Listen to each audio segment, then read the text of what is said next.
A single, condescending chuckle. That's all it took. It was the sound of my own mother, on the other end of the phone, laughing at the years I'd spent homeless.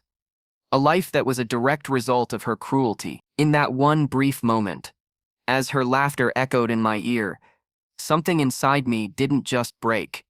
It forged itself into steel.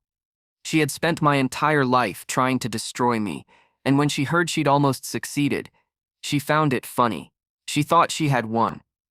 She had no idea she had just handed me the key to her own destruction. If you know what it feels like to be underestimated, and you live for the moment when the tables are finally spectacularly turned, then do me a favor. Smash that subscribe button and give this video a powerful like. You are about to witness a story where justice isn't just a concept, it's a meticulously executed plan, years in the making. Let's get into it. My story doesn't begin with me. It begins with my older sister, and a chilling prelude that set the stage for the monster my mother would become. Before I was even born, my mother lost custody of her first child. The reason she tried to stab my sister's father while he was holding my infant sister in his arms. That single act of violence was a prophecy. My sister was taken away, raised by her father's family in another city, saved from the storm that was about to break. Then, I came along. My father was in and out of jail, an alcoholic ghost in my life. This left me alone with her.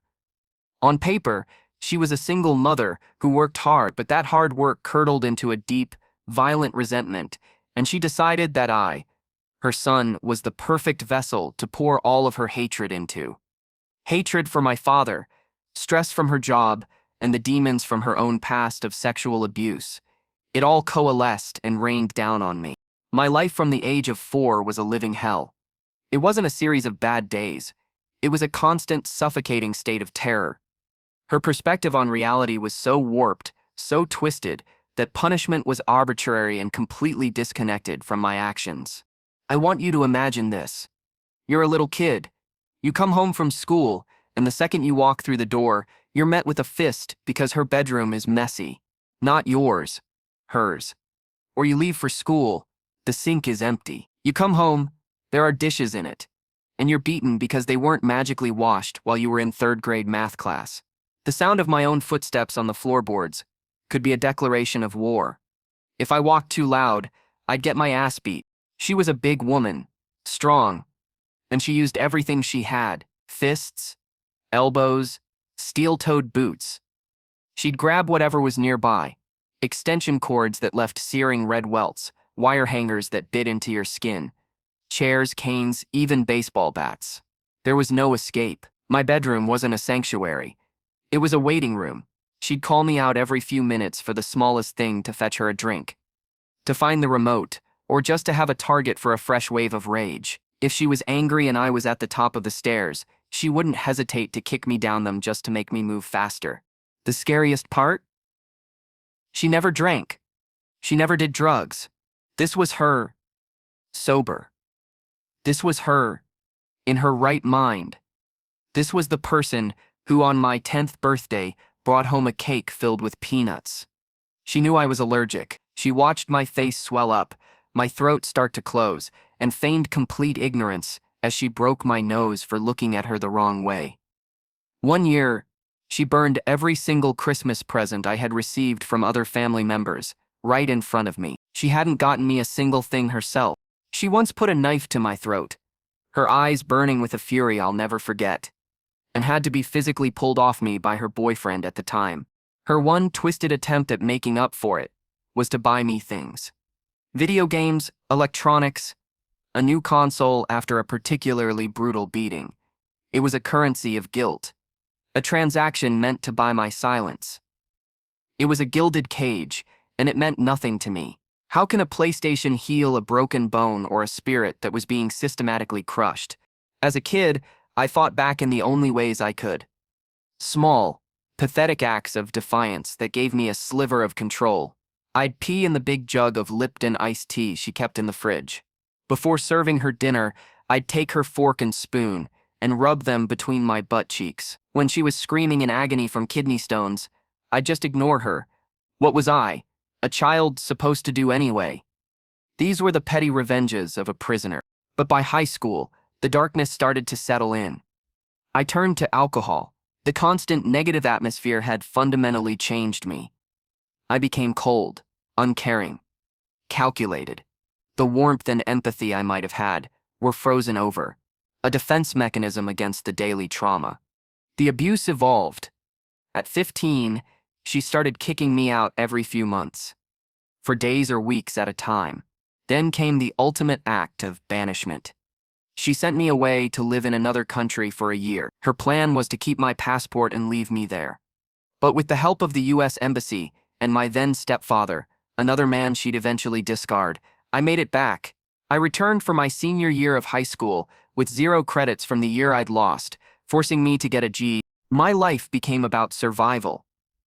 I worked a series of dead-end, shitty jobs, but the shitty habits I'd learned as coping mechanisms, impulsiveness, a lack of foresight, made it impossible to save money.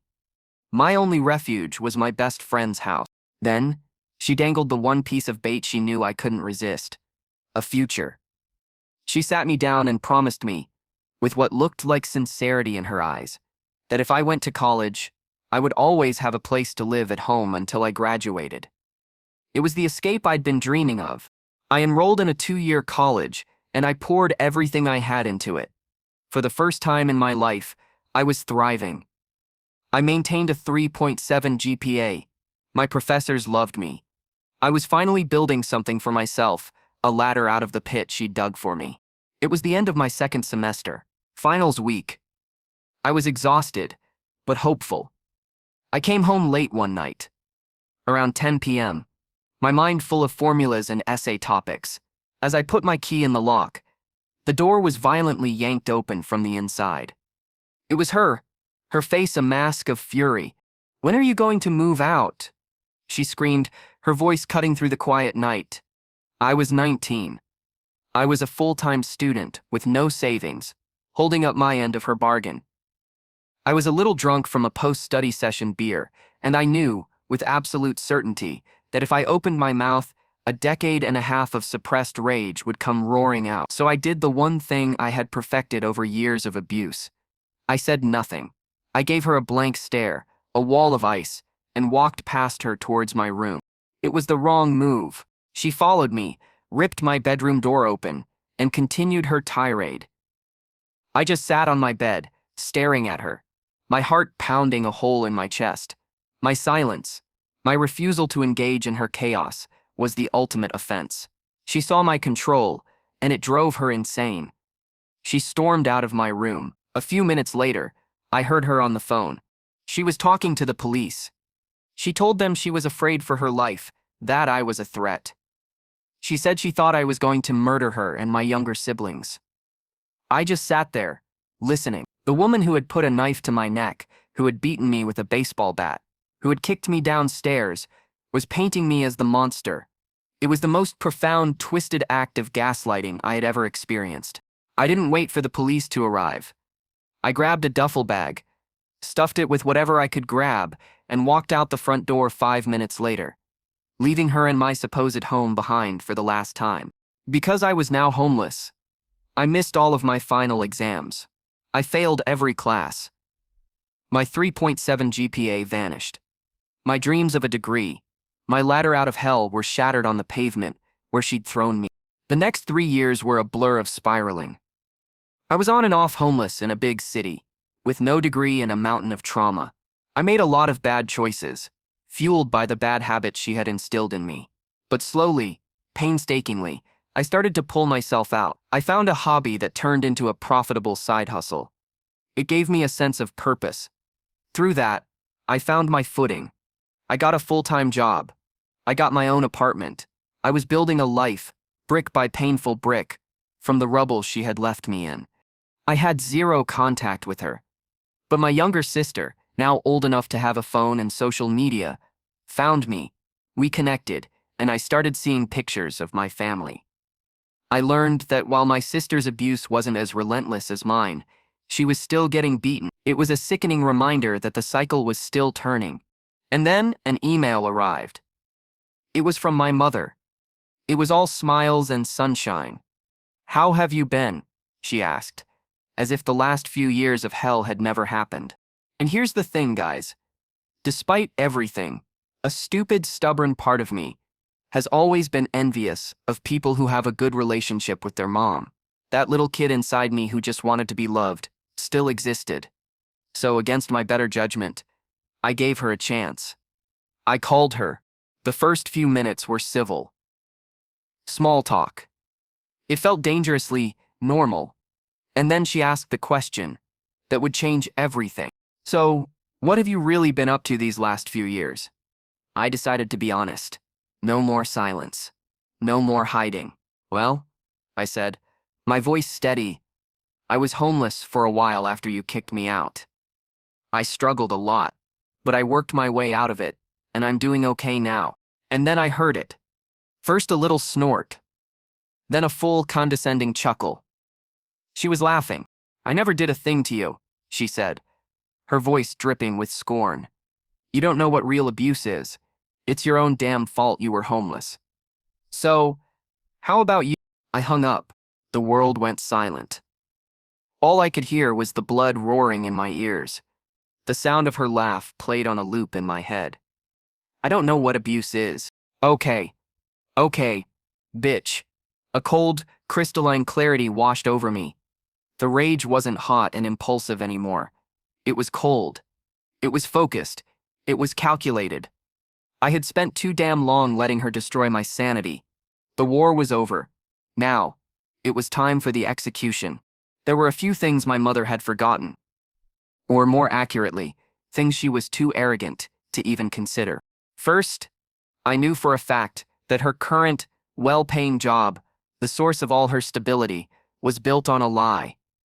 She had faked her college degree on her resume, a degree that was a mandatory requirement for her position. Second, I still had access to every single one of her email and cloud storage accounts. I had set them all up for her years ago, and she was the type of person who never, ever changes a password. And lastly, the most important thing she didn't know. From the age of 13 until the very last time she laid a hand on me, I had been documenting everything. I took photos of every bruise, every cut, every bloody nose, every mark left by a belt or an extension cord. I saved them all to my computer and then meticulously backed them up to a folder in my Google Drive. On top of that, my younger sister had been unknowingly contributing to my arsenal, sending me pictures of her own bruises via social media. I had a mountain of digital evidence, a library of her sins. The first thing I did was compile everything. All of it. My photos, my sister's photos, videos, everything. Into one horrifyingly comprehensive folder. My first call was to Child Protective Services. I explained that my siblings were in an abusive home. I told them about my own past, the police reports that already existed, the incident with my older sister, and then I told them I had years of time-stamped, photographic proof. Given her history, they didn't hesitate. A home visit was scheduled immediately. Less than 24 hours later, CPS and the police were knocking on her front door, and in a moment of beautiful karmic poetry, they arrived while she was literally in the process of beating my younger sister. My siblings were removed from the home on an emergency basis. My mother was arrested on the spot. I got a play-by-play of the whole thing because my mother's best friend is a world-class gossip who told her son everything, and her son, who was my friend, relayed every single detail to me. The next day, with my siblings safe, I moved on to phase 2. I drafted a calm, professional email to the human resources department of her company. I then followed up with a phone call. I informed them that a background check would reveal that their employee, my mother, had falsified her credentials and did not possess the required college degree for her role. As an afterthought, I mentioned the current, unfolding events in her personal life. It took them 3 days to fire her. Say goodbye to your $75,000 a year job. Say goodbye to your career. She was now blacklisted in the only industry she knew. Phase 3 was digital. I logged into every account I ever made for her. Her Gmail, her Yahoo Mail, her iCloud, her Dropbox. Every digital cornerstone of her life.